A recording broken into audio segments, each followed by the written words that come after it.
সেই নবযোগেন্দ্র সংবাদের মধ্যে এক জায়গায় বলা আছে যে কিনা যে দুর্লভ মানব দেহ দেহিনাম ক্ষণভঙ্গর তত্রাপি দুর্লভ মন্যে বৈকুণ্ঠ প্রিয় দর্শনম। মনুষ্য জন্মের সার্থকতা হচ্ছে, বলছেন, জন্ম সফলতার কৃষ্ণ দর্শন যার ভাগ্যে হইয়াছে একবার, বিকশিয়া নির্ণয়ন পরিকৃষ্ণ দর্শন ছাড়ে জীব চিত্তর বিকার। আমরা সবাই বিকারগ্রস্ত জীব। এই বিকার থাকার কারণে আমাদের মনে কোনো শান্তি নেই, সবসময় চঞ্চল হি মনকৃষ্ণ প্রমাধি বলবদ্রিরম তৎসহং নিগ্রহং মন্যে বায়ুরিব সুদুষ্করম। আমরা সর্বসময় সর্বক্ষণ কি হয়, আমাদের মন স্থির থাকে না, চঞ্চল। তাই বলছেন যে কিনা যদি বৈকুণ্ঠ প্রিয় ভগবৎ পার্শ্বদগণের দর্শন হয়, তাহলে সে যতই পাপী হোক, সে তার দর্শন মাত্রই তিনি উদ্ধার হতে পারে। কারণ শ্রীমদ্ ভগবত গীতায় বলেছেন ভগবান যে অপিচেৎসু দুরাচারে ভজতে মামন্য ভাগ সাধুর এব সমন্তব্য সমর্গ ব্যবসিত হিস। যদি অতি দুরাচারী ব্যক্তিও এ গোবিন্দের নাম ভগবানের নাম করেন,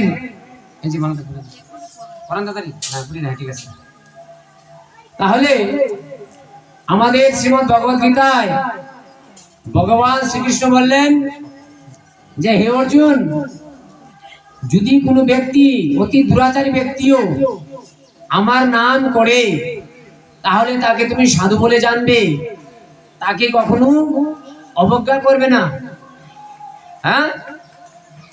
অতি দুরাচারী ব্যক্তি, অপিচেৎ সুদুরাচারী। তাহলে আমরা দেখতে পাই যে যখন নারদ মুনি যাচ্ছিলেন এবং ব্রহ্মা একসাথে যাচ্ছিলেন বনের মধ্যে দিয়ে, তখন সেখানে কি হলো না, সেই রত্নাকর দস্যু সেই বনের পথ দিয়ে যারাই যায় তাদেরকে তিনি আটকিয়ে তাদের থেকে যা থাকে সোনা দানা টাকা পয়সা সব লুট করে নিয়ে নেয়, আবার কখনো কখনো প্রাণও নিয়ে নেয়। প্রাণও নিয়ে নেয়। তাহলে এত বড় ডাকাত, তার পরিবর্তন আসলো কি করে? শাস্ত্রে বলছেন সাধু দর্শনে সাধু সঙ্গ সর্বশাস্ত্রে কয়, লবমাত্র সাধু সঙ্গে সর্বসিদ্ধি হয়।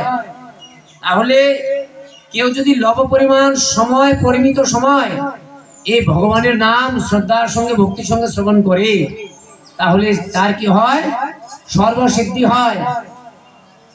তাই সেখানে দেখাচ্ছেন যে যেহেতু ব্রহ্মাজি এবং নারদ মুনির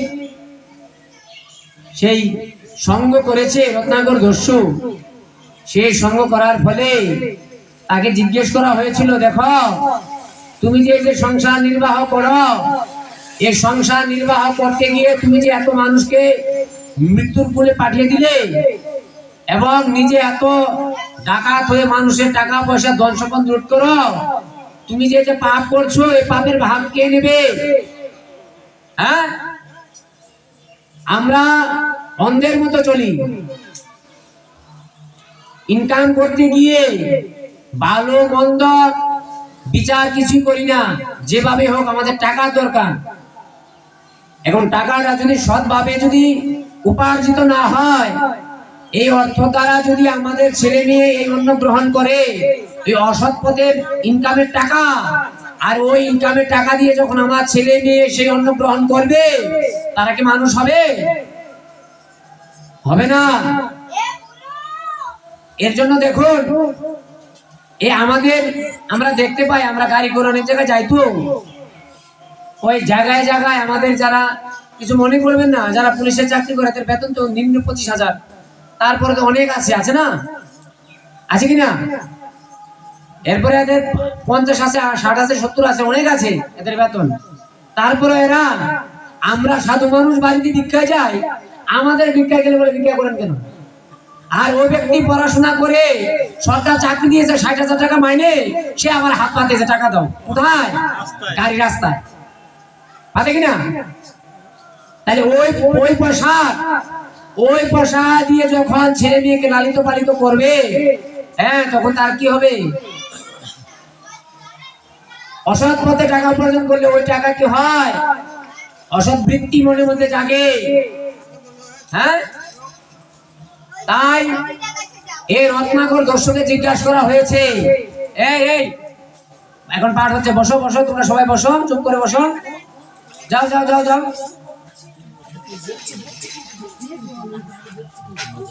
এখন কি করেছে দেখো, এই রত্নাকর দর্শকে জিজ্ঞাসা করা হয়েছে যে তুমি যে এই যে অসৎ উপায়ে, সৎ উপায় নয়, অসৎ উপায়ে যে টাকা উপার্জন করছো, এই টাকা কি তোমার যে এই যে পাপের ভাগ, এই পাপের ভাগকে তোমার ছেলে সন্তান পুত্র মা বাবা নেবে কি? আপনাদের কি মনে হয় যে আমি মা বাবাকে চিন্তায় করে, চুরি করে, ডাকাতি করে যেভাবে টাকা এনে দিলে হলো, মা বাবা আমার দলে থাকবে? যখন পুলিশ ইনকোয়ারি আসবে, তখন পুলিশ এসে যখন বলবে তোমার ছেলের নামে থানায় রিপোর্ট আছে, ছেলেকে বের করে দাও ঘর থেকে, তুমি মা হয়ে রাখতে পারবে? রাখতে পারবে না। তো বলছে যাও, আমাদের গায়ে যত সোনা দানা আছে আমরা সব দিয়ে দিব।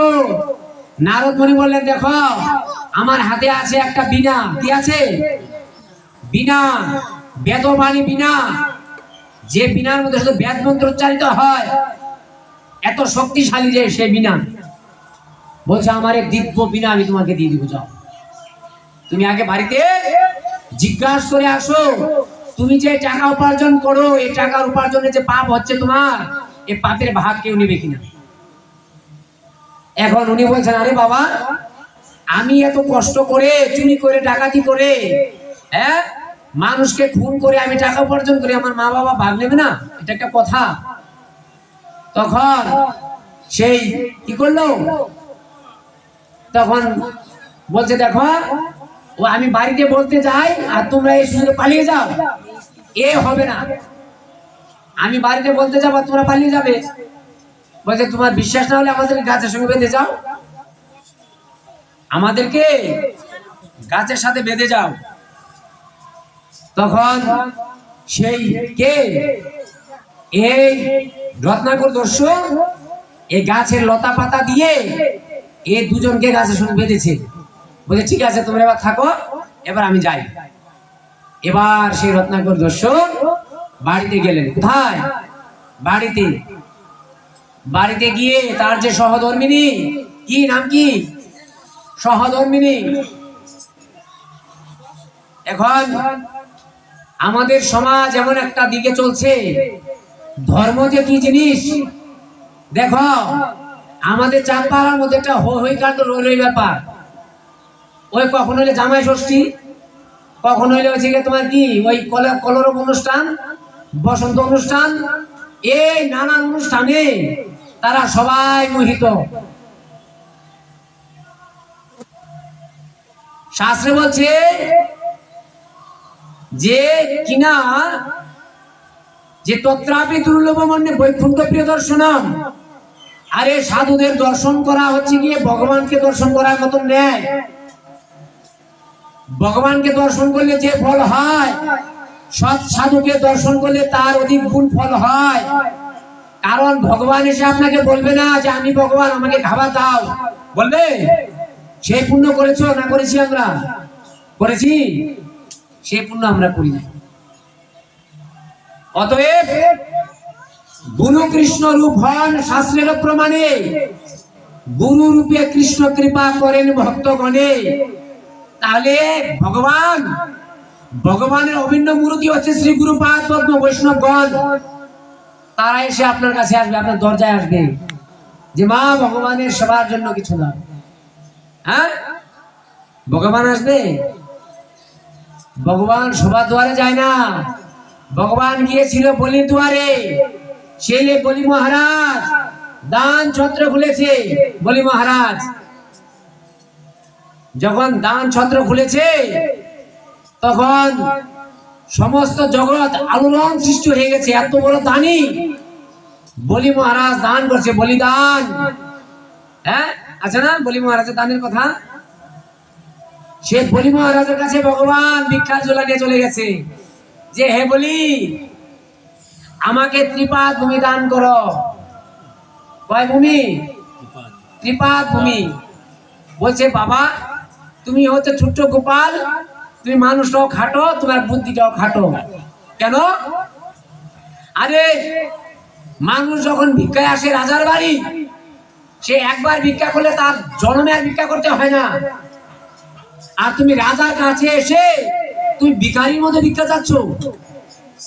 আরে তুমি সোনা দানা নগর গ্রাম গাড়ি বাড়ি রথ কিছু চেয়ে নাও, তুমি কি চাইছো? ত্রিপাদ তুমি কি করবে? তোমার আসনটাই তো 4টা পা লাগবে। আসনটা তুমি যে বসে প্রাণায়াম করবে, আর্নিক করবে, ওই জায়গাটা তো আমার অনেকটা জায়গা দরকার। তখন বলছে, আমার আর বেশি প্রয়োজন নেই, আমার এই ত্রিপাদ ভূমি হলেই কি হবে? আমার হবে। তাইলে ভগবান ভক্তের দুয়ারে আপনি ভিক্ষায় দিয়েছেন, সেরকম ভক্ত তো হতে হবে। হ্যাঁ, ভগবানের যদি অনন্য ভক্ত হয় তাহলে ভগবান তাকে মাথায় বহন করে দিয়ে যান। হ্যাঁ, ভগবান গীতায় বলেছেন যে অনন্য চিন্তন তোমাং যে জনা পর্যপাসতে তেষাং নিত্যাভিযুক্ত নাম যুবক সমং বাহমহম। যদি কেউ অনন্য ভাবে আমার ভজন করে তাহলে তার সমস্ত যোগ এবং ক্ষেম আমি দুটাকেই সংরক্ষণ করি। বুঝা গেল? কিন্তু আমরা অনন্য ভাবে ভজন করতে পারি না। আমরা কি করি? অন্যান্য ভজন করি। অনন্য নয়, মাত্র গোবিন্দকে নয়। অনন্য চিন্তন তো মানে না অন্য, শুধু আমাকে। ভগবান বলছেন শুধু আমাকে। আর আমরা কি করি? অন্যান্য যা আছে।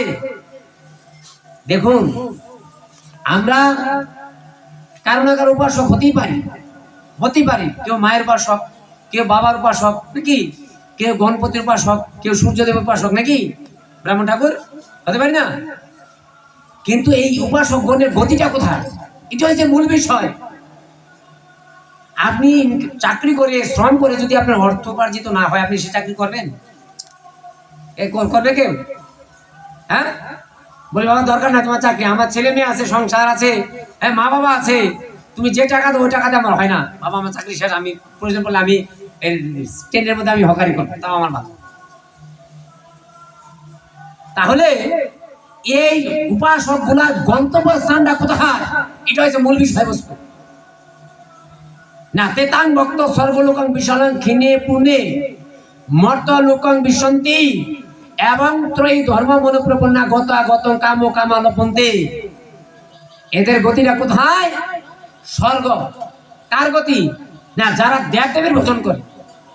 ভালো করে বুঝবেন, যারা দেবদেবীর উপাসনা করে তারা দেবলোকে যায়। দেবলোকটা কোথায়? স্বর্গ।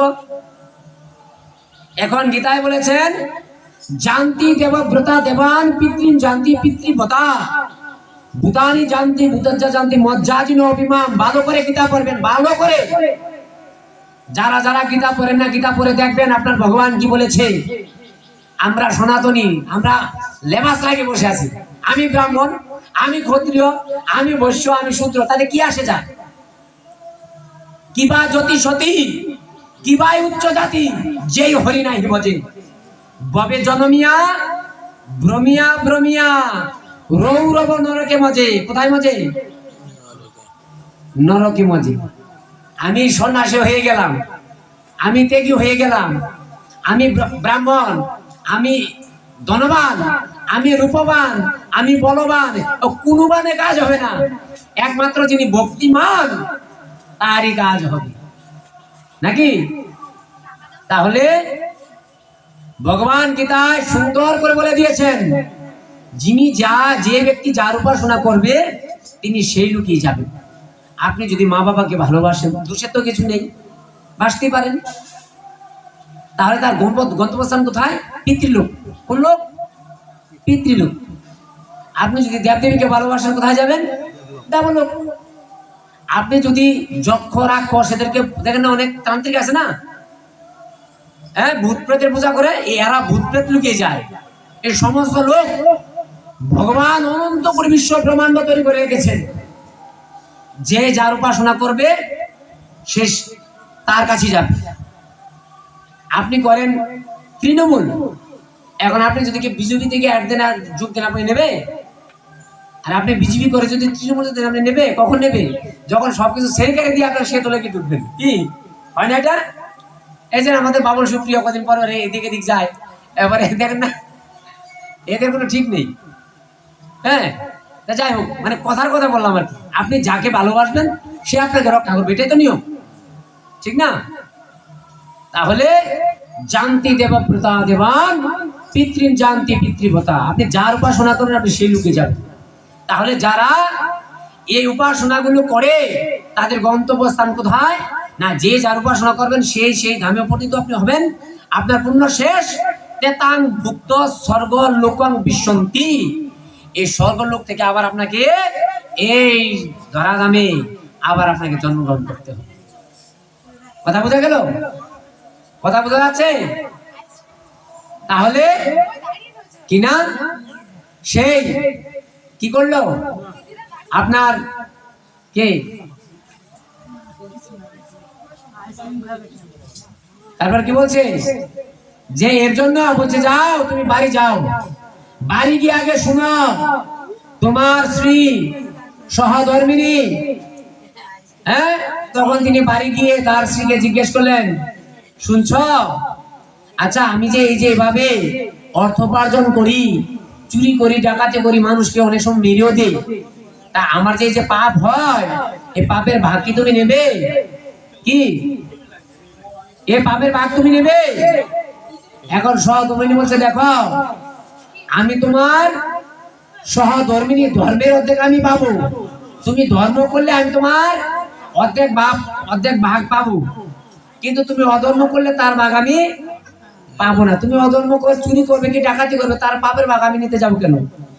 এই কথা শুনে তার মনে হয় যে মস্তকে বজ্র পড়ে গেল, হায় হায়, যাদের জন্য করি চুরি সেই বলে চোর। হ্যাঁ, তখন দেখা গেলে তো বিপদ, যে আমার সহধর্মিনী সে আমার পাপের ভাগ নিতে চায় না। তখন তার পুত্র কন্যা সবার কাছে একে একে যেতে লাগলো। তারপরে কি করলেন, সর্বশেষ তার মার বাবার কাছে গেলেন, যে মা বাবা, আমি যে এত কষ্ট করে দিন রাত চুরি করে ডাকাতি করে তোমাদের লালন পালন করি, তা আমি যে যে পাপ হচ্ছে, আমার এই যেগুলো করে পাপ হচ্ছে, বলছে এই পাপের ভাগ তোমরা নেবে তো? বলছে কেন? আমরা তোমাকে যখন জন্ম দিয়েছি আমরা তো কোনো বাবা পাপ করি নাই, তোমাকে জন্ম দিয়েছি, তুমি বড় হয়েছো, তোমার কর্তব্য হচ্ছে মা বাবার সেবা করা।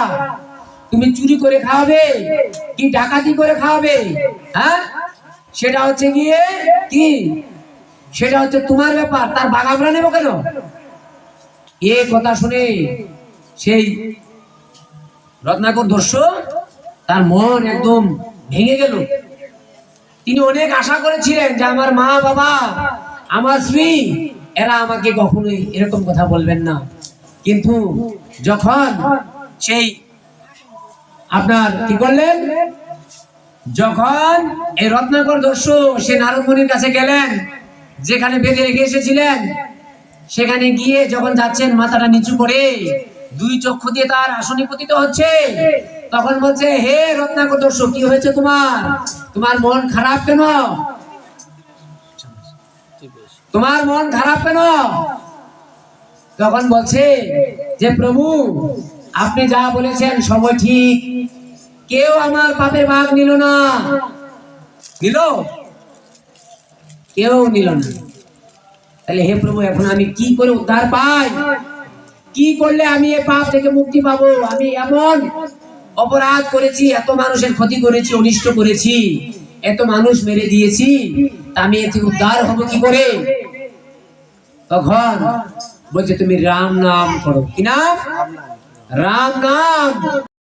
হে, আপনারা যাবেন বৃন্দাবনে, উত্তরপ্রদেশে, তারা কেউ মারা গেলে কি বলে? রাম নাম সত্য হে। হ্যাঁ, যখন নিয়ে যায় তখন বলে রাম নাম সত্য হে, আর বাড়ি এসে গেলে আর রাম নামও নাই, সত্য নাই, মিথ্যা হয় কিচ্ছু নাই, সব ভুলে যায়। তা এখন বলছে তুমি রাম নাম করো। এখন তার মানুষ মারতে মারতে এমন অবস্থা, সে আর রাম নাম আসে না, সে মরা মরা মরা, হ্যাঁ মরা মরা আসে, এত সে মানুষ মেরেছে। এর জন্যই বলছি সনাতনী ভক্তগণ মাতৃমণ্ডলী, আপনারা গীতা পড়েন। ভগবান বলছেন যে হে অর্জুন, কুরুক্ষেত্রের রণাঙ্গনে দাঁড়িয়ে এই অমূল্য রতন শ্রীমৎ ভগবত গীতা জগৎকে দিয়ে গেছেন। ভগবান গীতায় বলেছেন অহং তাং সর্ব পাপেভ্য মোক্ষৈ শমীমাশুচঃ, যে সমস্ত কিছু ত্যাগ করে